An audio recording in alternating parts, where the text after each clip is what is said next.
Now, viewers, cutting straight away to some breaking updates that we're picking up now amid the protests going on in France. The French police has given a stern response to the government against removing protections given to the cops under a new law.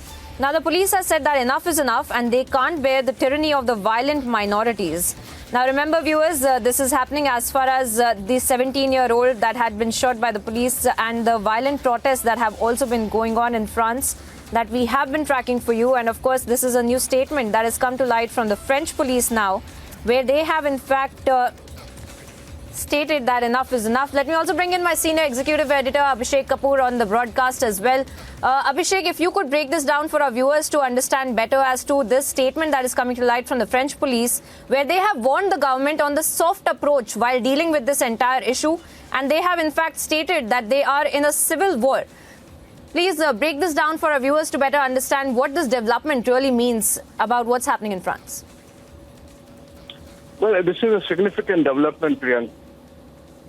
Union umbrella body of all police unions across France, and France has a very strong tradition of unionism, and these have very important influence on government, whichever profession they belong to. For example, they can strike work and then paralyze governance.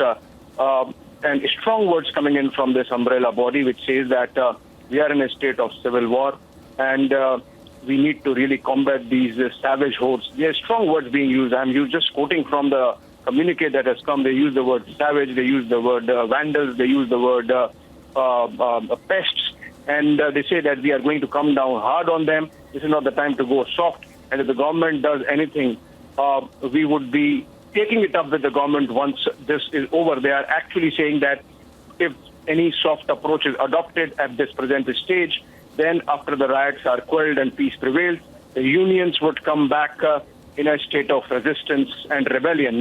So I think this is a strong position being taken. Remember, what has happened is that about 4 or 5 years back, France passed a law which provided blanket immunity to policemen in case of facing resistance from people on the ground whom they would be asking to stop, for example, at traffic junctions. Essentially, this was an anti-terror measure.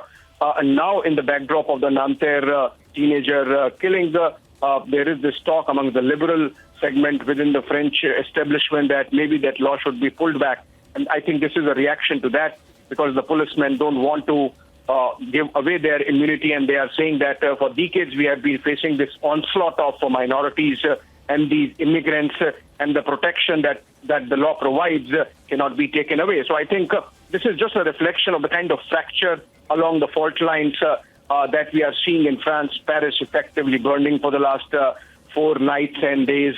And despite all the bolstered measures that have been put in place, including sending in 40,000 more paramilitary and police forces, or bolstering the numbers, you keep getting these pictures of rioting from many suburbs of Paris. So I think very symptomatic of the kind of fracture we are seeing in the French society. But the police union, or the umbrella body of all the police unions, taking a very, very strong position with strong words, asking the government to desist from any soft paddling or pulling back from all the immunities that are there available to the cops on the ground. Absolutely, Abhishek. In fact, they have also stated that they have been enduring this for decades as well, and they can't surrender to vandals. I thank you for joining us and putting this entire story into perspective. We'll keep coming back to you as and when there are more updates. And for the moment, viewer, we're slipping into a very short break.